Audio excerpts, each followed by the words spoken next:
আল্লাহর হাবিব সাল্লাল্লাহু আলাইহি ওয়াসাল্লামের সাথে আম্মা জান আয়েশার ঝগড়া হতো।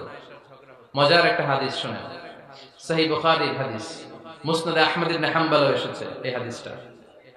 আম্মা জান আয়েশার সাথে ঝগড়ার পর আম্মা জান আয়েশাও রাগ, আল্লাহ রাসূল সাল্লাল্লাহু আলাইহি ওয়াসাল্লামও রাগ।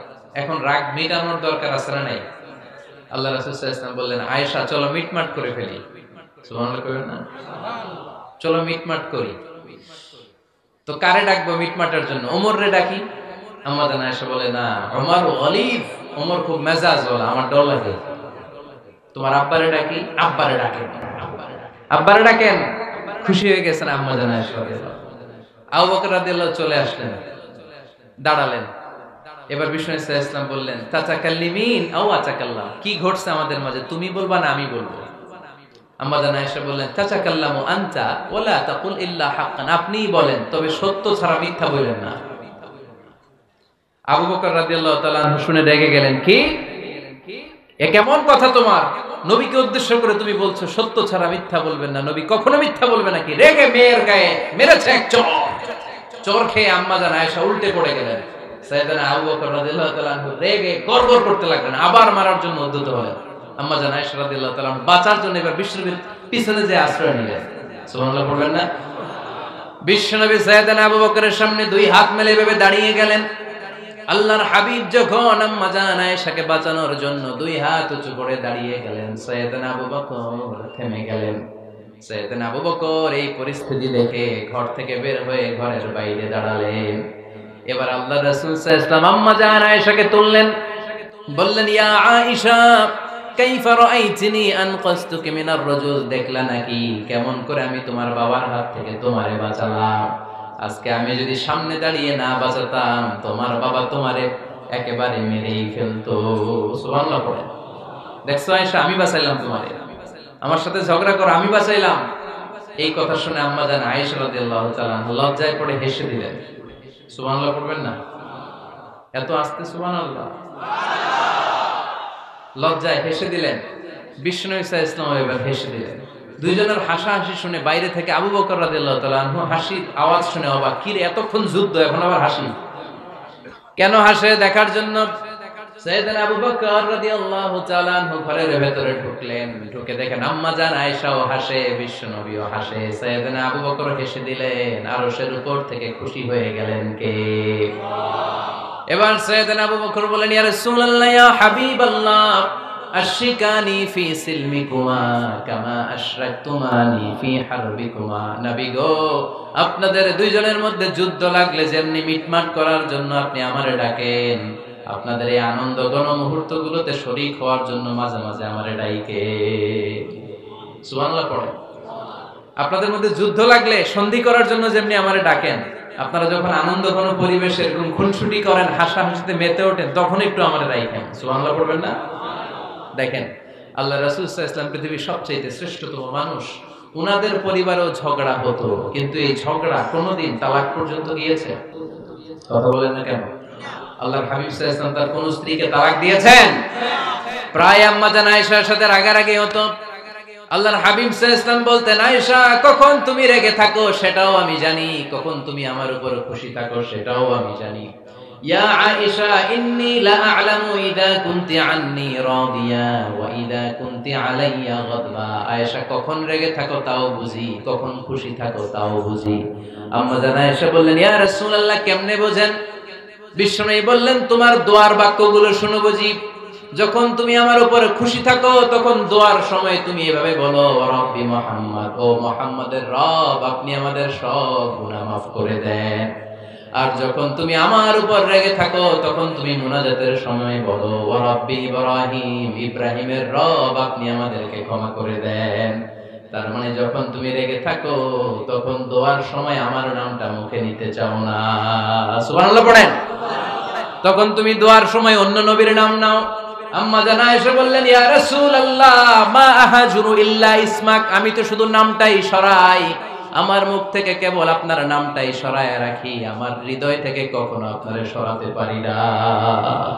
আমার হৃদয় জুড়ে আপনি, মা আহাজুরু ইল্লা ইসমাক, নবী হে, আমি শুধু দোয়ার সময় রাগের মাথায় আপনার নামটা বাদ দেই, হৃদয় থেকে তো আপনারে বাদ দিতে পারি না। সুবহানাল্লাহ বলবেন না? তার মানে নবীদের ফ্যামিলি তো ঝগড়া এগুলো হতো, কিন্তু এটা তালাক পর্যন্ত করা হতো না, ঠিক কিনা? তাহলে এখন থেকে আমাদের এই স্লোগান নিতে হবে, ঝগড়া করলেও আমরা ডিভোর্সের দিকে যাব না। পারা যাবে? আর একজন রেগে গেলে আরেকজনকে চুপ থাকতে হবে। ভাবি রেগে গেলে আপনি চুপ, পারবেন? পারবেন না? ইনশাআল্লাহ। এই যারা বিয়ে করে না এরা ইনশাআল্লাহ, আর বাকিরা চুপচাপ। আওয়াজ করে পড়েন না ইনশাআল্লাহ। তাহলে প্রথমে স্যাক্রিফাইস, তারপর ঝগড়া করা যাবে না। 3 নাম্বার, দাম্পত্য জীবনের কোনো গোপন কথা অন্যের কাছে শেয়ার করা যাবে না। হাদিসে এসেছে, এটাকে বলা হয়েছে আ'যামুল আমানা, এটা সবচেয়ে বড় আমানত। যারা দাম্পত্য জীবনের একান্ত বিষয় কারোর সাথে শেয়ার করে তারা সবচেয়ে বড় কবিরা গুনাহ করে। আশরারুন নাস বলেছেন বিশ্বনবী এদেরকে, সবচেয়ে নিকৃষ্ট মানুষ। ইয়াউমাল কিয়ামাতি মানজিলাতান, আল্লাহর কাছে কিয়ামতের দিন সবচাইতে নিকৃষ্ট হয়ে দাঁড়াবে ওই দম্পতি, ওই নারী কিংবা ওই পুরুষ। তুফদি ইলা যাওজিহি ওয়া ইউফদি ইলা যাওজিহা সুম্মা ইউনশিরু সিররাহা, তারা একান্ত সময়ে ফিজিক্যাল ইন্টিমেসিতে যা করে এটা পরে মানুষের কাছে বলে বেড়ায়। এরকম আছে না নাই? খবরদার, এটা বড় কবিরা গুনাহ। অনেক বোনরা একসাথে হলে দাম্পত্য জীবনের বিভিন্ন গোপন বিষয় নিয়ে কথা বলে, আছে না নাই? অনেক পুরুষরা একে অপরের সাথে, বন্ধুদের সাথে বিভিন্ন বিষয় নিয়ে শেয়ার করে, এটা এমন ওইটা এমন, এগুলো বলা যাবে? আসিবাউ হারাম। দাম্পত্য জীবনের সব বিষয়, স্বামীর সব বিষয় স্ত্রীর কাছে আমানত, স্ত্রীর সব বিষয় স্বামীর কাছে আমানত রেখেছে কে? দাম্পত্য জীবনের এই প্রাইভেট লাইফের কোনো কিছু কিয়ামত পর্যন্ত অন্যের কাছে প্রকাশ করাকে হারাম ঘোষণা করে দিয়েছে কে? এজন্য খবরদার আমার বোনেরা, একসাথে মহিলারা হলে পেটের কথা পিঠের কথা সব বের করে দেয়, আসরা নাই? কিছু থাকে না, সব বের হয়ে যায়। খবরদার, সব বললেও দাম্পত্য জীবনের কোনো কথা শেয়ার করা যাবে? আমার ভাইয়েরা খবরদার, আপনাদের দাম্পত্য জীবনের কোনো কথা আপনার বন্ধুর সাথে শেয়ার করতে পারবেন না। এগুলো ফ্যামিলি শান্তি নষ্ট করে, দাম্পত্য জীবনের সুখকে নষ্ট করে। তাহলে 3 নাম্বার, প্রাইভেসি বজায় রাখবেন, এটা দুজনেরই দায়িত্ব। 4 নাম্বার, অহেতুক সন্দেহ পরিহার করুন। অনেক স্ত্রী আছে হাজবেন্ডের খালি সন্দেহ করে, এই ওদিকে তাকাই লাগেন, ওই মেয়ের দিকে তাকাই লাগেন, মোবাইল দেখি, মোবাইল দাও, ফেসবুকের পাসওয়ার্ড দাও, ঢুইকা দেখি মেসেঞ্জারে কার সাথে চ্যাট করছে, আছে না নাই? এই সন্দেহ ঘরটারে জাহান্নামের টুকরা বানিয়ে ছেড়েছে। অহেতুক সন্দেহ করবেন না। আবার ভাইরা ভাবিদেরকে অহেতুক সন্দেহ করবেন, এই ওদিকে গেলা কেন, ওদিকে তাকাই লাগেন, এটা করলা কেন, ওইটা করলা কেন, দেখি তোমার মোবাইল, তোমার মোবাইলের গ্যালারি দেখি, লক করে রাখছো কেন, লক খোলো, আছে না নাই? অহেতুক সন্দেহ ফ্যামিলিটারে জাহান্নামের টুকরা বানিয়ে দেয়। হ্যাঁ, ভ্যালিড কোনো অপরাধ যদি স্বামী করে ফেলে, ভ্যালিড কোনো অপরাধ যদি স্ত্রী করে ফেলে, পরকীয়ার কোনো বিষয় যদি প্রমাণিত হয়, বসেন, কনসাল্ট করেন, একে অপরের সাথে কথা বলেন, জিজ্ঞেস করেন। কিন্তু অহেতুক, আমি অনেক ফ্যামিলি এরকম দেখেছি, আমার কিছু বন্ধুকেও আমি দেখেছি যে এদের অবস্থা খুব খারাপ, খালি সন্দেহ করে, আছে না নাই? এই সন্দেহের রোগটা বড় রোগ, এই রোগ থেকে বেরিয়ে আসতে হবে। অহেতুক সন্দেহ করা যাবে না। 5 নাম্বার, হাজবেন্ড ওয়াইফের দায়িত্ব হচ্ছে একে অপরের সহযোগী হতে হবে, সহকর্মী। আল্লাহর জান্নাত পাওয়ার ক্ষেত্রে একে অপরের সহযোগী। আপনি একা জান্নাতে যাবেন, ভাবি জাহান্নামে, এটা আপনি চান? জি না, আওয়াজ নাই আমগো গলায়। আপনি এটা চান? ভাবি একা জান্নাতে যাবে, আপনি যাবেন না, এটা ভাবি চায়? চায় না। তাহলে গেলে একসাথেই যান না, একসাথেই যান, একসাথেই যাবেন, আলাদা না। এজন্য আল্লাহর আনুগত্যে, আল্লাহর ইবাদতে, দাম্পত্য জীবনে একে অপরের সহযোগী হতে হবে। স্বামী ভুল করলে স্ত্রী সুন্দর করে শুধরে দিবে, স্ত্রী ভুল করলে স্বামী শুধরে দিবে। ফজরের সময় স্ত্রী হাজবেন্ডকে ডেকে দিবে, উঠতে না চাইলে ঠান্ডা পানির ছিটা দিবে। কারণ জান্নাতে একা যাওয়া যাবে না, গেলে দুইজনই যাব। কথা কয় না? দুইজনেই জান্নাতে যাওয়ার দরকার আছে না নাই? যত বেশি আপনারা আল্লাহর আনুগত্যে আগাতে পারবেন, তত আপনাদের মহব্বত বাড়ায় দিবে কে? এই যে হাজবেন্ড ওয়াইফের ভালোবাসাটাকে বলে লাভ পিরামিড। কি pyramid? Love pyramid, like triangle, ত্রিভুজ আকৃতির। হাজবেন্ড ওয়াইফের ভালোবাসাটা ত্রিভুজ আকৃতির। The closer the couple comes to Allah, the closer they comes to each other. Husband wife যত বেশি আল্লাহর কাছে যাবে, তারা নিজেরাও নিজেদের তত কাছে যাবে। হাজবেন্ড ওয়াইফ আল্লাহর সম্পর্ক থেকে যত দূরে সরে যাবে তারা নিজেরাও নিজেদের থেকে তত দূরে সরে যাবে, ঠিক কি না? ত্রিভুজ ছিলেন আপনারা? হ্যাঁ, এই জিওয় কয়েকজন জিওয়, আপনারা ত্রিভুজ ছিলেন না? চিনি জিওয়, ঠিক আছে। ত্রিভুজের কয় কোণা? হ্যাঁ, 3 কোণা। এই যে এরকম লাভ পিরামিড, 3 কোণা। এই উপরের কোণায় আল্লাহর অবস্থান, আর এই কোণায় স্বামী, এই কোণায় স্ত্রী। তো তারা আল্লাহর দিকে যত যাবে নিজেরাও তত কাছে যাবে, আর তারা আল্লাহর সম্পর্ক থেকে যত দূরে চলে যাবে নিজেদের মধ্যে দূরত্ব বাড়তে থাকবে, ঠিক কি না? পিরামিডটা বুঝতে পারছেন? ত্রিভুজ আকৃতির সম্পর্কটা লাভ পিরামিড এরকম 3 কোণা। উপরের কোণায় থাকে আল্লাহ, এদিকে স্বামী, এদিকে স্ত্রী। তারা যদি আল্লাহর কাছে উভয়ে যেতে চায়, উভয়ে কাছাকাছি আসতেছে না? কথা বলেন না কেন? আর আল্লাহর আনুগত্য ইবাদত থেকে দুইজন যদি দূরে সরে যায় তাহলে দুজনের দূরত্ব বাড়িয়ে দেয় কে? এজন্য স্বামী হবে স্ত্রীর সহযোগী, সহকর্মী। নামাজের সময় একে অপরকে ডেকে দিবেন, মোবাইলে অ্যালার্ম দিয়ে রাখবেন। স্বামী স্ত্রীরে ডাকেন, স্ত্রী স্বামীরে ডাকেন। স্বামী স্ত্রীকে কোরআন তেলাওয়াত শোনাবেন, স্ত্রী স্বামীরে কোরআন তেলাওয়াত শোনাবেন। ফ্যামিলিটারে জান্নাতি ফ্যামিলি বানাই দিবে কে? তাহলে এই 5টার দায়িত্ব কালেকটিভ রেসপন্সিবিলিটি, স্বামীর উপরও বর্তায়, স্ত্রীর উপরও বর্তায়। এগুলো মেনে চললে দাম্পত্য জীবন সুখকর করে দিবে কে? মনোযোগ আছে? কষ্ট হচ্ছে? এবার আমরা হাজবেন্ডের দায়িত্ব শুনব। হাজবেন্ডের প্রথম দায়িত্ব হচ্ছে, হাজবেন্ড হচ্ছে caretaker of the family, in charge, protector. আর রিজালু কাওয়ামুনা আলান নিসা। আল্লাহ বললেন স্বামী হলো তার স্ত্রীর ইনচার্জ, প্রোটেক্টর। স্ত্রীকে সুরক্ষা দিবে, স্ত্রীকে টেক কেয়ার করবে, স্ত্রীর দায়িত্বে থাকবে। এই দাম্পত্য জীবনের দুইজনের সংসারকে, সংসারের মধ্যে স্বামীকে দায়িত্বশীল বানিয়েছে কে? পুরুষ দায়িত্বশীল। পুরুষ কখনো নারীর ক্ষতি করে না, সুপুরুষ নারীর ক্ষতি করে না, ঠিক কিনা? গোটা পুরুষ সমাজ নারী সমাজের সুরক্ষা দিবে। যেগুলো নারীকে একান্তে পেলে রেপ করে, যে ঢাকা বিশ্ববিদ্যালয়ে একটা রেপের ঘটনা ঘটছে না, যে এই বেয়াদবটা এই কাজ করেছে, এটা কি পুরুষ না কুপুরুষ? এটা কি সুপুরুষ না কুপুরুষ? সুপুরুষ নারীর প্রোটেকশন দেয়, নারীর টেক কেয়ার করে, তার ইনচার্জ, তার দায়িত্বশীল। দাম্পত্য জীবনে অর্থনৈতিক যত দায় দায়িত্ব আছে সব আল্লাহ তাআলা পুরুষের কাঁধে দিয়েছে। কার কাঁধে? এই দাম্পত্য লাইফে নারীর কোনো অর্থনৈতিক দায় দায়িত্ব নারীর কাঁধে আল্লাহ দেয় নাই। এজন্য সব অর্থনৈতিক দায়িত্ব পুরুষের ঘাড়ে। 4টা অর্থনৈতিক দায়িত্ব আছে। পুরুষ নারীকে মহারণা দিবে, পুরুষ নারীকে খাবারের ব্যবস্থা করবে, পুরুষ নারীকে পোশাকের ব্যবস্থা করবে, পুরুষ নারীর জন্য রেসিডেন্সিয়াল ব্যবস্থা করবে, ঠিক কি না?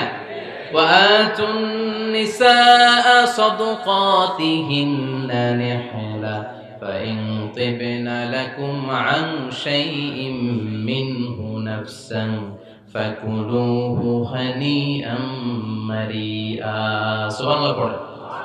সব স্বামীদেরকে আল্লাহ ডেকে বললেন, ও স্বামীরা শোনো শোনো, বিয়ের পর সাথে সাথে স্ত্রীর কাছে তুমি মোহরানা আদায় করে দাও। মোহর দেয়া নফল নাকি ফরজ? জোরে বলেন। তোমরা কি দাও? সিলটি পুলা মোহরানা দাও? হ্যাঁ, মোহরানা দিতাই নাকি যৌতুক খাইতা? খিতা করতা? হ্যাঁ, কি দিব? মোহরানা দিব। মোহরানা দেয়াকে ফরজ করেছে কে? আল্লাহ। তো মোহর দিতে টাকা লাগে না? এই টাকার দায়িত্ব পুরুষের ঘাড়ে দিছে কে? 2 নাম্বার দায়িত্ব, আলাল মাউলুদি লাহু রিজকুহুন্না ওয়া কিসওয়াতুহুন্না বিল মা'রুফ। স্বামী স্ত্রীর জন্য খাদ্যের ব্যবস্থা করবে, পোশাকের ব্যবস্থা করবে। 3 নাম্বার, ওয়াসকিনুহুন্না মিন হাইসু সাকানতুম মিন ওয়াজদিকুম। নিজের সামর্থ্যের মধ্যে থেকে স্ত্রীর জন্য রেসিডেন্সিয়াল একটা এরিয়ার ব্যবস্থা করে দিবে। সুবহানাল্লাহ। তাহলে অর্থনৈতিক দায়িত্বের মধ্যে 4টা: মোহরানা দেয়া, মিলস খাবারের ব্যবস্থা করা, মানে ফুডিং এন্ড ক্লোথিং, পোশাকের ব্যবস্থা করা, সর্বশেষ রেসিডেন্সিয়াল ব্যবস্থা করা। এই যে অর্থনৈতিক সব দায়িত্ব, খরচ যেখানেই আছে সব দায়িত্বগুলো পুরুষের কাঁধে দিল কে? চিল্লায় বলেন কে? এবার দাম্পত্য জীবনে নন ফিনান্সিয়াল পুরুষের যে দায়িত্ব আছে সেটা আমরা শুনবো। 1 নাম্বার দায়িত্ব হচ্ছে, স্বামীর উচিত স্ত্রীর সাথে ভালো আচরণ করা। ভালো আচরণ করেন তো আপনারা? জি হয়। এই শুধু উনি করে, বাকিরা খিতা কর্তা, মারামারি কর্তা নেই, খিতা কর্তা। হ্যাঁ, সালাম দিবেন, স্ত্রীকে কি দিবেন? আল্লাহ বললেন ওয়া আশিরুহুন্না বিল মা'রুফ, স্ত্রীর সাথে কোমল ভাষায়, ভালো শব্দে, ভালো বাক্যে, ভালো কথা বলো। স্ত্রীর সাথে খারাপ আচরণ করো না। স্ত্রীকে দেখলে তুমি মুচকি হাসি দাও। অনেক স্বামী আছে কখনো স্ত্রীকে দেখলে মুচকি হাসি দেয় না, চেহারাটা বাংলা পাসের মতো এরকম করে রাখে, আছে না নাই? দৌলতপুরের লোকের অবশ্য অনেক ভালো, এই যে সবার মুখে হাসি, মুচকি হাসি। হাসেন তো, মুচকি হাসি দেন তো একটা, আওয়াজ করলে মুচকি হাসি হয় নাকি? এটা মুচকি হাসি, দাঁত দেখা যাবে না, সাউন্ড হবে না, শুধু এখানে একটু একটা এক চিলতে হাসির একটা ঝলক করবে, এটা বলে মুচকি হাসি। কানা রাসূলুল্লাহ সাল্লাল্লাহু আলাইহি ওয়াসাল্লাম আকসারু তাবাসসুমান, আল্লাহর হাবিব সাল্লাল্লাহু আলাইহি ওয়াসাল্লাম সব সময় মুচকি হাসতেন। অনেকে আছে চেহারা গোমরা করে রাখে, জীবনেও হাসে না, এরকম আছে না নাই? দেখছেন এরকম আছে? এই এলাকায় তো নাই না? আছে। হাসবেন, হাসবেন। মুচকি হাসতে পয়সা লাগে না, পয়সা লাগে? এজন্য হাসবেন। আল্লাহর হাবিব সাল্লাল্লাহু আলাইহি ওয়াসাল্লাম বলেছেন ফাস্তাউসু বিন-নিসাই খায়রা, নারীর সাথে ভালো আচরণ করো। নারীদেরকে বাঁকা পাজরের হাড় দিয়ে তৈরি করা হয়েছে। এই হাড়কে সোজা করতে গেলে ভেঙে যাবে, রেখে দিলে বাঁকাই থেকে যাবে। তো কি করতে হবে? ফাস্তাউসু বিন-নিসাই খায়রা, কোমল আচরণ করো। আবার আল্লাহর হাবিব সাল্লাল্লাহু আলাইহি ওয়াসাল্লাম বললেন রিফকাম বিল কাওয়ারিদ, নারীদেরকে কাচের তৈজসপত্র, বাসনের সাথে, গ্লাসের সাথে আল্লাহর হাবিব সাল্লাল্লাহু আলাইহি ওয়াসাল্লাম তুলনা করলেন। কাচের তৈজসপত্র, কাচের গ্লাস, কাচের প্লেট যেমনি আস্তে তুলতে হয়, আস্তে রাখতে হয়, নারীদের সাথে এরকম কোমল আচরণ করার আদেশ দিয়েছে কে? কাচের গ্লাস, তৈজসপত্র, জগ কিভাবে রাখেন আপনারা? খুব জোরে এরকম ধপাস করে নাকি? উঠানোর সময় ধপাস করে উঠান? খুব স্মুথলি, স্মুথলি এটা ধরতে হয়, স্মুথলি এটা রাখতে হয়। তেমনি নারীদের সাথেও স্মুথলি আচরণ করবেন। নারীদেরকে যত আপনি কোমল মোলায়েম ভাষায় কথা বলতে পারবেন, তারা তত আপনার কথা শুনবে। যত সুন্দর সুন্দর কথা, নারীকে, স্ত্রীকে বলবেন তুমি আমার সব, তুমি আমার কৈতরী, তুমি আমার ময়না পাখি, তুমি আমার সোনা পাখি। ওই যে কয় কলিজা, তার মানে প্র্যাকটিস চলে বাসায়। আর কি ডাকেন? ভাবিরে কি ডাকেন বলেন? জান।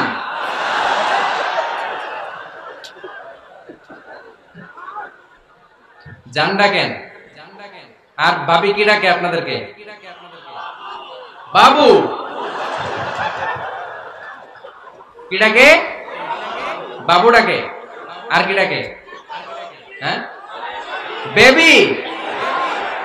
পোলাপান কত দুষ্ট দেখছেন, বেবি ডাকে নাকি? স্বামী স্ত্রীর মধ্যে এই সোহাগপূর্ণ, এই ভালোবাসাপূর্ণ এই ডাকাডাকিতে কোনো গুনাহ নাই, আছে সওয়াব। এগুলো দাম্পত্য জীবনকে সুখময় করে, ঠিক কি না? তাহলে স্ত্রীদের সাথে কোমল আচরণ করতে হবে, 1 নাম্বার দায়িত্ব। 2 নাম্বার দায়িত্ব, স্ত্রীর সেক্সুয়াল ডিজায়ারকে ফুলফিল করতে হবে। সেনসিটিভ, যেগুলো ব্যাখ্যা করে বোঝানো কঠিন। আপনারা বুঝবেন যারা ম্যাচিউরড, মোর দেন 18 ইয়ার্স, যারা 18 প্লাস যাদের বয়স, সেক্সুয়াল ডিজায়ার ফুলফিল করা হাদিসে এসেছে, এটা স্বামীর দায়িত্ব। ফিজিক্যাল ইন্টিমেসির সময় নিজের ডিজায়ার ফুলফিল হলেই কুইট না করা, সময় দেয়া, এটা আবশ্যক। এই বিষয়েও প্রত্যেক স্বামীর খেয়াল রাখা দরকার। সংক্ষেপে শেষ করে দিলাম। 3 নাম্বার, স্ত্রীর ব্যক্তিগত বৈধ কাজে স্বাধীনতা দিতে হবে স্বামীর। অনেক স্বামী এই ছোট্ট বিষয় নিয়ে মারামারি লাগায় ফেলে ঘরে। স্ত্রীর ব্যক্তিগত বৈধ যে চয়েস, এটাতে আপনি স্বাধীনতা দিবেন। স্ত্রীর মনে চায় রান্না বান্না শিখতে, আপনি বললেন তুমি কম্পিউটার শিখো, কিলাকিলি আছে না নাই? স্ত্রীর মনে চায় কাঁথা সেলাই শিখতে, নকশি কাঁথা, আপনি বললেন না তুমি ল্যাঙ্গুয়েজ শিখো, ঝামেলা আছে না নাই? না, আপনি একটা ইন্ডিভিজুয়াল, আপনার স্ত্রী আর একটা ইন্ডিভিজুয়াল, প্রত্যেকের আলাদা ব্যক্তিগত রুচি, চাহিদা, মতামতের গুরুত্ব আছে না নাই? এজন্য প্রত্যেক স্বামীর উচিত স্ত্রীর বৈধ ব্যক্তিগত যে কাজ, অবৈধগুলা না। আবার স্ত্রী বলল যে জি বাংলা দেখবো, তুমি একটা টিভি নিয়ে আসো, আনা যাবে? কথা বলেন। স্ত্রী বলল চলো পহেলা বৈশাখে আমরা নাচানাচি করব, তুমি আর আমি মিলে, এটা মানা যাবে না।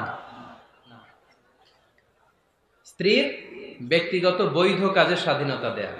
আম্মা জান আয়েশা রাদিয়াল্লাহু তাআলা আনহা বলেন, ওয়া কানা লি সাওয়াহিবু ইয়ালআবনা মাই, বুখারীর বর্ণনা, আমি যখন আল্লাহর হাবিব সাল্লাল্লাহু আলাইহি ইসলামের বাড়িতে বউ হয়ে আসলাম, আমার কিছু খেলার সাথী ছিল। আমি কাপড় দিয়ে পুতুল বানাতাম আর ঘোড়া বানাতাম, এগুলো দিয়ে খেলতাম। আমার সাথীরা আসলে রাসূল সাল্লাল্লাহু আলাইহি ইসলাম ঘরের পর্দা নামিয়ে দিয়ে আমার জন্য ঘরটা ছেড়ে দিত। সুবহানাল্লাহ কইতে বললেন না? আল্লাহর হাবিব সাল্লাল্লাহু আলাইহি ইসলাম কখনো বলতেন না আয়েশা তোমার বান্ধবীরা যেন ঘরে না আসে, কখনো বলতেন না আয়েশা আমি নবী মানুষ, তুমি নবীর বউ, তুমি কেন পুতুল দিয়ে খেলো, তুমি যেন কাপড় দিয়ে পুতুল বানাও, কেন ঘোড়া বানাও, এগুলো বন্ধ করো। কোনদিন বিশ্বনবী আম্মা জান আয়েশা রাদিয়াল্লাহু তাআলা আনহার পুতুল খেলায় বাধা দেন নাই, সাথীদের সাথে খেলাধুলায় কখনো বাধা দেন নাই। সুবহানাল্লাহ পড়েন। ছোট্ট মেয়েদের জন্য কাপড়ের পুতুল দিয়ে খেলাধুলা করা এটা জায়েজ, কারণ ছোট্ট মেয়েরা দেখবেন পুতুল বানায়, এটারে দুধ খাওয়ায়, এটার জন্য রান্না করে, এটার গোসল করায়। এটাকে ছোট্ট মেয়েদের জন্য পুতুল খেলা জায়েজ রাখা হয়েছে এজন্য, কারণ তারাই কিছুদিন হবে এই প্রজন্মের মা।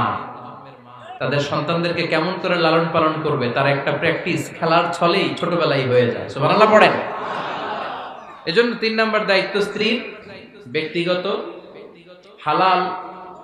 হালাল যে কাজগুলো আছে তার ব্যক্তিগত এই ভালো কাজগুলোতে আপনার স্বাধীনতা দিতে হবে, বাধা দেওয়া যাবে না। 4 নাম্বার দায়িত্ব স্ত্রীর প্রশংসা করবেন। কি করবেন? প্রশংসা। আমরা খালি দোষ খুঁজি, তোমার রান্না ভালো না, তোমার চেহারা ভালো না, তোমার বাপ ভালো না, তোর মা ভালো না, তোর 14 গোষ্ঠী খারাপ, আছে না নাই? তো এই বেডি আপনারা ভালোবাসবে? এই বেডি তো আজীবন আপনার বদনাম করবে, ঠিক কি না? কোনদিন তারে আপনি প্রশংসা করলেন না, প্রশংসা করবেন। স্ত্রীর চেহারার প্রশংসা করেন, যে তুমি সুন্দর, তুমি সুন্দরী, এরকম বলেন, খুশি হবে না? হ্যাঁ, তুমি সুন্দর তাই চেয়ে থাকি, সে কি মোর অপরাধ? কোনো অপরাধ নাই, ইচ্ছা মতো গাইতে থাকেন স্ত্রীর শানে গান, সব আছে না নাই? তবে শুধু স্ত্রীকে শোনানো যাবে, ভাবিরে শোনানো যাবে, শালীরে শোনানো যাবে, পাশের বাড়ির কাউরে শোনানো যাবে? দেখেন ইসলাম কত চেক এন্ড ব্যালেন্স। স্ত্রীকে আপনি গান শোনান, কোনো গুনাহ নাই, আছে শুধু সওয়াব। তাহলে 4 নাম্বার পয়েন্ট হচ্ছে এপ্রিসিয়েশন। সারা দিন এই মহিলাটা ফজরের পর থেকে উঠে ঘর গোছায়, মশারিগুলো খোলে, বিছানা পরিষ্কার করে, বাচ্চাদেরকে ক্লিন করে, স্কুলের টিফিন রেডি করে দেয়, বাচ্চাদেরকে স্কুলে যেতে দেয়, আপনার জন্য খাবার রেডি করে, কাপড় ধোয়, ঘরের সবাইকে দেখভাল করে। একদিনও আপনি তার এপ্রিসিয়েশন করলেন? এরকম ডাকাইত স্বামী আছে না নাই? দৌলতপুরে নাই, এখানে সব ভালো। এপ্রিসিয়েট করবেন। আমরা ভুলে যাই, একটা থ্যাঙ্কস দিতে ভুলে যাই, একটা জাযাকিল্লাহ, আল্লাহ তোমাকে জাযা দেখ, এটাও বলি না। বউ তুমি অনেক কষ্ট করেছো, তুমি অনেক দিক সামলাও, আমি আর কয়টা সামলাই, তুমিই তো দেখো, একদিনও বলে না, আছে না নাই? তার রান্নার প্রশংসা করবেন, তার কাজের প্রশংসা করবেন, তার চেহারার প্রশংসা করবেন। এদিকে তাকান, বলবেন তুমি সুন্দরী, তুমি অনন্যা, তুমি সুস্নিগ্ধা, তুমি প্রিয়ংবদা, তুমি সুহাসিনী, তুমি সুকেশিনী, তুমি সুভাষিনী, তুমি অসূর্যম পোষ্যা, মেঘ কালো কেশ, কাজল কালো চুল, হরিণের মতো ডাগর ডাগর দুটি তোমার চোখ। আহা হা, যে পোলাপাইন খুশি হয়ে গেছে। আহা হা, ওরা মুখস্থ রাখতেছে, বলবে এগুলা, বিয়ে করে নাই কিন্তু এখনো।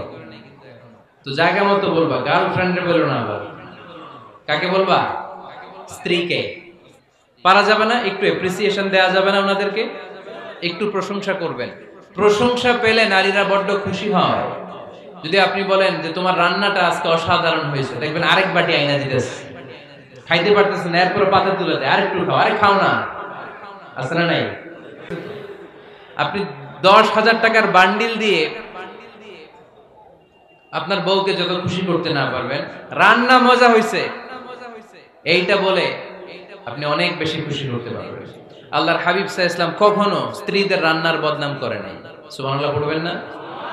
আওয়াজ করে পড়েন সুবহানাল্লাহ। আজ থেকে স্ত্রীর সৌন্দর্যের প্রশংসা করবেন, কাজের প্রশংসা করবেন, রান্নার প্রশংসা করবেন, এপ্রিসিয়েশন দিবেন। পারবেন তো? তো রান্নার প্রশংসা নিয়ে যে মজার গল্পটা আপনাদের শোনাতে চাই, এদিকে তাকান, মনোযোগী হন। আমার ওয়াজ শুনে এক লোক মনে মনে নিয়ত করছে যে আয় রে, জীবনে তো রান্নার প্রশংসা করলাম না, আজকে রান্নার প্রশংসা করব। তো মাহফিল শেষে বাসায় গেছে, স্ত্রী তাকে খাবার দিয়েছে, স্বামী খাবার খায় আর মিটি মিটি হাসে। স্ত্রী বলে, এই মাহফিল শুনে আসছো, রাত বাজে 12টা, খাচ্ছ ভালো কথা, হাসো কেন? তো স্বামী বলে, হাসি এর কারণ হচ্ছে তোমার রান্নাটা আজকে এত মজা হয়েছে না জীবনে, আজকে বাড়াই বাড়াই কইতেছি তো, জীবনে এত মজার রান্না খাই নাই। রান্না মজা হয়েছে শুই না স্ত্রী তো রেগে গেছে, কি গত 10 বছর ধরে তোমার রান্না করে খাওয়াই, একদিনও রান্নার প্রশংসা করলা না, আর আজকে পাশের ঘরের ভাবি একটু গরুর গোশতের তরকারি পাঠাইছিল বাটিতে করে, পাশের ঘরের ভাবি একটু আমাদের বাড়িতে তরকারি পাঠাইছিল, তো ওই তরকারি দিয়েই তোমাকে খাবার দিছি, আজকে রান্নাটার আমি করি নাই। তো ওই বেটির রান্না তোমার এত ভালো লাগছে, এই 10 বছরে একদিনও কইলা না, আজকে এটা কইলা, খাও খাও, তোমার মজার খাও, আর রান্ধুম না। তো প্রশংসা করলে বুঝে শুনে করবেন, একটু এনশিওর হবেন যে রান্নাটা করছিল কে, তা না হইলে কিন্তু ঘরে চুলায় আগুন জ্বলবে না, টানা রোজা রাখা লাগবে, ঠিক কিনা? তো 4 নাম্বার গেল এপ্রিসিয়েশন, একটু এপ্রিসিয়েশন দিবেন। আল্লাহর হাবিব সব সময় স্ত্রীদের প্রশংসা করতেন। সেই বুখারীর বর্ণনা, আল্লাহর হাবিব বলেন, ইন্না ফাদলা আয়েশা আলান নিসা কাফাদলি সারিদি আলা সাইরিত তাআম। আরব ভূখণ্ডের মধ্যে সব খাবারের উপরে সারিদ খাবার যেমনি সেরা, দুনিয়ার সব নারীদের মধ্যে আমার আয়েশা তেমনি সেরা। সারিদ একটা খাবার আছে। আমি যখন মিশরে পড়তাম আল আজহার ইউনিভার্সিটিতে, আমাদের ইউনিভার্সিটিতে সরকারের পক্ষ থেকে সরকারিভাবে খাবার দেয়া হতো। আমাদের খাবারের খরচ বহন করতেন ওমানের সুলতান কাবুস। এই গত 3-4 দিন আগে ইন্তেকাল করেছেন, নাম শুনছেন আপনারা? প্রায় 40 বছরের বেশি মনে হয়, 45 বছর বা 50 বছরের লম্বা সময় উনি ওমানের প্রেসিডেন্ট ছিলেন। উনি আমাদের খাবারের খরচটা বহন করতেন। কিছুদিন আগে ইন্তেকাল করেছেন। আমরা ওনার জন্য দোয়া করি, আল্লাহ তাআলা এই সুলতান কাবুসের জীবনের গুনাহগুলো মাফ করে দিন, ওনার সমস্ত খেদমত আল্লাহ কবুল করে নিন। তো আমাদের আল আজহার ইউনিভার্সিটির হোস্টেলে ঈদের দিন একটা খাবার দিত, এটার নাম ছিল সারিদ। রুটি আর গোশত এগুলোকে ম্যাশড করে একটা স্তর বানাতো, এটা কেটে কেটে আমাদেরকে দিত, এটাকে বলে সারিদ। আরব দেশে সবচেয়ে দামি খাবার।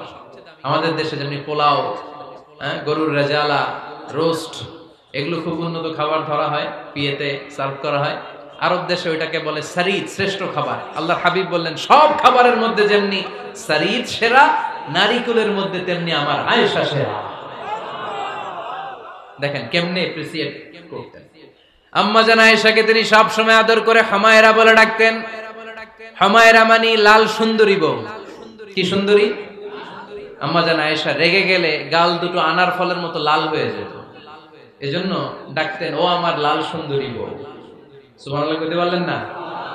আবার আম্মা জান খাদিজাতুল কুবরা তাহেরা রাদিয়াল্লাহু তাআলা আনহার ব্যাপারে বলতেন, ইন্নী ক্বাদ রুজিকতু হুব্বাহা।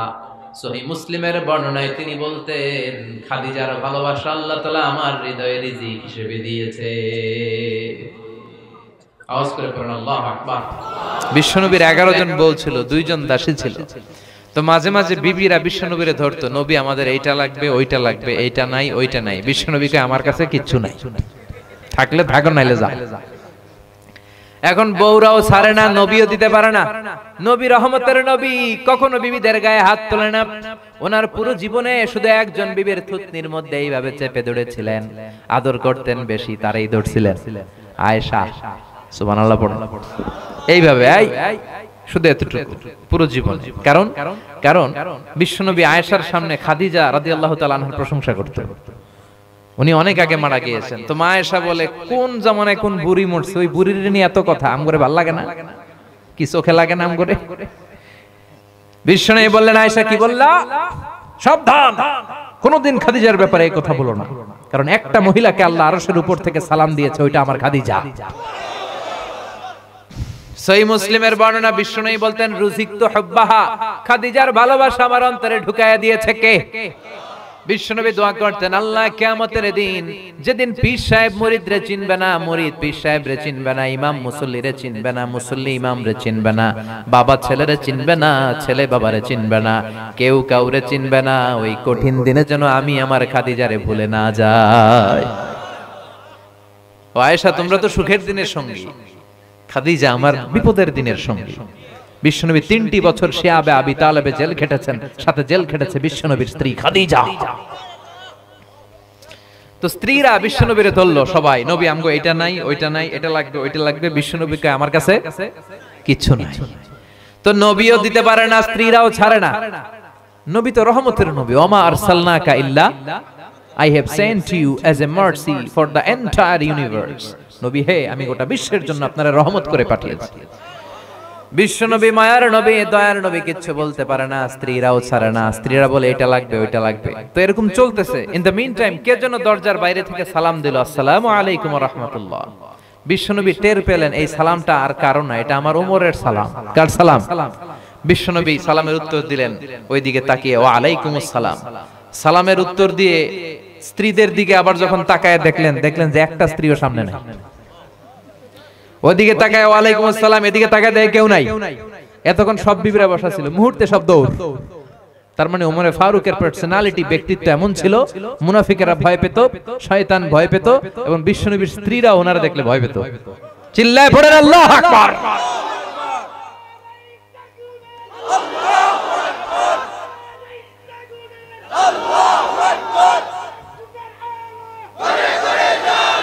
আল্লাহ বললেন, মুসা 2টা গ্লাস নাও, 2টা গ্লাসের মধ্যে পানি ভরো, আর তুর পাহাড়ের উপরে যেয়ে দাঁড়াও। ঘটনা মনে আছে? ভুলে গেছেন মনে হয়। মুসা আলাইহিস সালাম বললেন, ইয়া রাব ইয়াগলিবুকান নাওমু, আপনার ঘুমে ধরে কিনা বলেন। আল্লাহ বললেন, গ্লাস নাও, পানি নিয়ে। সাইয়েদনা মুসা আলাইহিস সালাম নিলেন।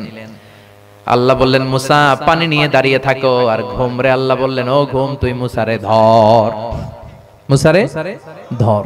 ঘুম যে মুসা আলাইহিস সালামকে ধরছে, আর মুসা আলাইহিস সালাম তো পড়ে যায়, আর দাঁড়াইতে পারে না, এরকম ঘুরতেছে ঘুমে। হঠাৎ করে হাতের গ্লাস 2টা পড়ে যায়, ঘুমে মুসা আলাইহিস সালাম কাজ হয়ে পড়ে যায়, গ্লাস 2টা ভেঙে খান। আল্লাহ ডেকে বলে, মুসা বেশি কিছু হেফাজতের দায়িত্ব দেয় নাই, শুধু 2টা গ্লাস। ঘুমের কারণে গ্লাস 2টারে তুমি বাঁচাতে পারো নাই, ভেঙে খান। আমি আল্লাহ যদি 1 সেকেন্ডের জন্য ঘুমিয়ে যেতাম রে মুসা, গোটা বিশ্বটা গ্লাসের মতো ভেঙে টুকরা টুকরা হয়ে যেত। লা তাখুযুহু সিনাতু ওয়ালা নাওম, never sleep or slumber overtakes him. ঘুম তো আল্লাহরে ধরেই না, ঘুমের আগে যে জিমানি আসে ওইটাও ধরে না। মুসা আলাইহিস সালাম এরকম প্রায় আল্লাহরে অদ্ভুত অদ্ভুত প্রশ্ন করতেন।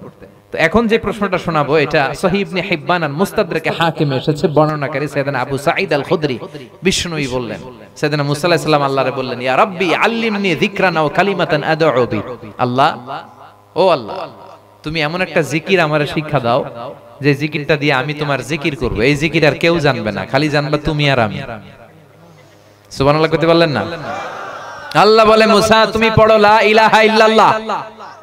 মুসা আলাইহিস সালাম বললেন, আল্লাহ জিগাইলাম কি, কইলেন কি? আমি তো চাইছি এক্সক্লুসিভ, যেটা আমি ছাড়া আপনি ছাড়া কেউ জানবে না। লা ইলাহাতে তো জাতীয় কালিমা, তো ইন্টারন্যাশনাল, সবার মুখে মুখে আছে না নাই? এমন কি অনেক হিন্দু ভাইরা মুখস্থ পারে, চিল্লায় বলেন ঠিক কিনা? আল্লাহ বললেন, মুসা এর চেয়ে দামি কালিমা কোত্থেকে দিব? লা ইলাহার চেয়ে দামি কালিমা হতে পারে না রে মুসা।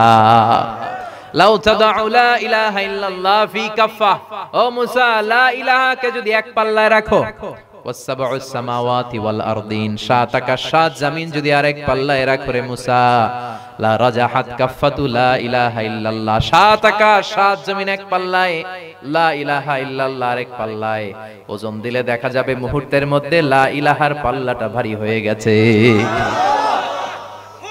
কত দামি জিকির! ওই দামি জিকির দিয়ে আমরা এখন ভিক্ষা করি। একটা টাকা দিয়া যান, আমি গরিব ইনসান, আখিরাতে সওয়াব পাইবেন পাহাড় সমান, করে না? আর লা ইলাহার জিকির আছে না নাই? এটা যে একটা বিপ্লবী বাণী, এটা ভুললেই গেছি আমরা। লা ইলাহা যারা মেনে নিয়েছে, তারা আল্লাহ ছাড়া পৃথিবীর কারো সামনে মাথা নত করে না। যারা লা ইলাহার পক্ষে, তারা ন্যায় আর সত্যের পক্ষে। লা ইলাহাকে যারা মেনেছে, তাদেরকে কেউ কোনোদিন দমাতে পারে। আপনারা তাফসির ফি জিলালিল কোরআনের রচয়িতা সাইয়্যিদ কুতুব শাহীদের নাম শুনছেন? উনি তাফসির ফি জিলালিল কোরআন লিখে গোটা বিশ্বে বিখ্যাত হয়েছেন। যখনই এটা লিখলেন পুরো মিশরের মধ্যে, উনি মিশরের মুফাসসির, মিশরে আন্দোলন শুরু হলো। কারণ এই তাফসিরে উনি ধরে ধরে খুঁটে খুঁটে সমাজের কোন কোন জায়গায় সমস্যা সব তার তাফসিরে তুলে ধরেছেন। পুরো মিশরের মধ্যে গণ আন্দোলন তৈরি হলো। ইনিল হুকমু ইল্লা লিল্লাহ, সৃষ্টি যার, আইন চলবে আল্লাহর আইন ছাড়া কোনো আইন আমরা মানি না। মিশরের তাগড়া তাগড়া যুবকগুলো ঘর ছেড়ে দিয়ে রাস্তায় নেমে এলো। সবার মুখে এক স্লোগান, আল্লাহর আইন ছাড়া কোনো আইন মিশরের জমিনে চলবে। এমন স্লোগান, এমন বিক্ষোভ। প্রেসিডেন্ট ছিলেন জামাল আব্দুল নাসের। উপায় অন্তর না পেয়ে কয় তাড়াতাড়ি মুফাসসিরে গ্রেফতার কর। যুগে যুগে যারা ইসলামের পক্ষে তাদের জন্য গ্রেফতার আছে না নাই? বিশ্বনবী 3 বছর শিয়াবে আবি তালেবে জেল কেটেছেন। ইসলামের কথা এত সহজ না মিয়া। এটা কুসুমাস্তীর্ণ নয়, এই রাস্তাটা কণ্টকাকীর্ণ। আপনারে ফুল বিছায় রাখবে না, কাটা বিছায় রাখবে। আপনার পিছনে কথা বলবে, আপনারে উল্টাপাল্টা গালি দিবে। বিশ্বনবীরে বলা হয়েছে তুমি জাদুকর, বলা হয়েছে তুমি কবি, বলা হয়েছে তুমি পাগল, বলা হয়েছে তুমি গণক। এখনো বলা হয়, খালি শব্দ চেঞ্জ হয়েছে। এখন ডাকে কাঠমোল্লা, এখন ডাকে মৌলবী, এখন ডাকে রাজাকার, এখন ডাকে যুদ্ধাপরাধী।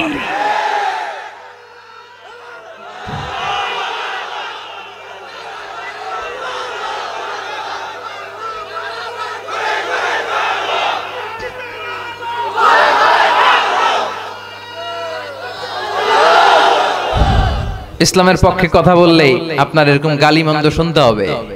আমরা শুনতে রাজি আছি না নাই? আপনি কথা বললে আপনাকে ঝুঁকি নিয়ে কথা বলতে হবে। আমরা দুনিয়ার কোন রক্তচক্ষুরে ভয় পাই না। চিল্লা এখন ঠিক কিনা? ইমানের দাবি হচ্ছে ভয় পাবো একজনকে, তিনি কে?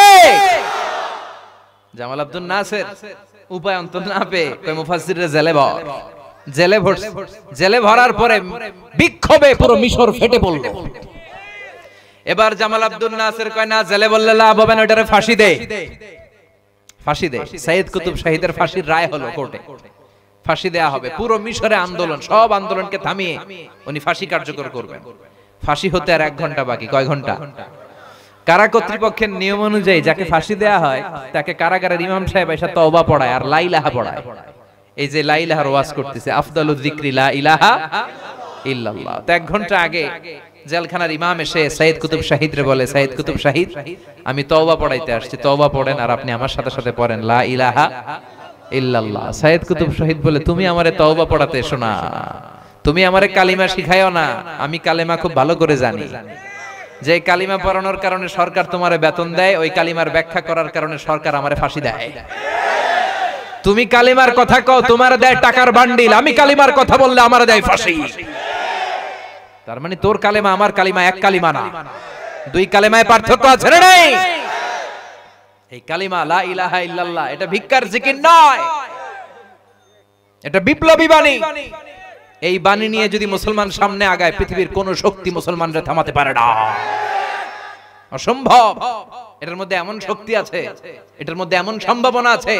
এই সম্ভাবনাকে যদি মুসলমানরা মেলে ধরতে পারে, গোটা বিশ্বে মুসলমানরা হয়ে যাবে সুপার পাওয়ার। এই কালেমার পতাকা সংসদ ভবনে পতপত করে উড়বে, আমরা চাই কি চাই না? আমাদের সেনাবাহিনীর ক্যান্টনমেন্ট গুলাতে এই কালেমার পতাকা শোভা পাবে, আমরা চাই কি চাই না? আমাদের আদালত গুলাতে ওই লা ইলাহা ঝুলবে, আমরা চাই কি চাই না? এটা আমাদের স্বপ্ন। কথা বলেন। কোন একদিন এ দেশের আকাশে কালিমার পতাকা উড়বে, সেদিন সবাই খোদাই বিধান পে দুঃখ বেদনা ভুলবে। ঠিক কি না? এজন্য এই কালেমার জিকিরের দরকার আছে না নাই? বিশ্বনবী বললেন, আফদালুয যিকরি লা ইলাহা ইল্লাল্লাহ। যেখানেই থাকো না কেন জিকির করবা লা ইলাহা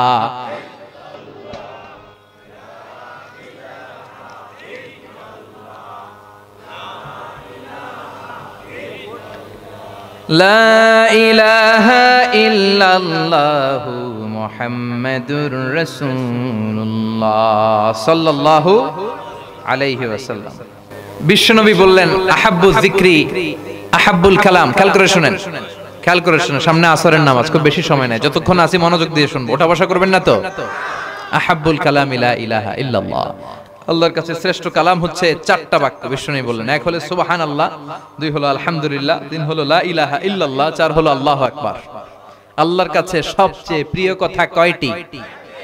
সুবহানাল্লাহ, আলহামদুলিল্লাহ, লা ইলাহা ইল্লাল্লাহ, আল্লাহু আকবার। পড়তে রাজি আছেন? আব্দুল্লাহ ইবনে আমর ইবনে আল-আস বলেন, রাআইতুন নাবিয়্যা সাল্লাল্লাহু আলাইহি ওয়াসাল্লাম ইয়াকিদু তাসবিহা ফি ইয়ামিনি। আব্দুল্লাহ ইবনে আমর বলেন, আমি নিজে বিশ্বনবীকে ডান হাতের আঙ্গুলের গিড়ায় এরকম তাসবিহ গুনে গুনে পড়তে দেখেছি। পড়বেন নি আপনারা?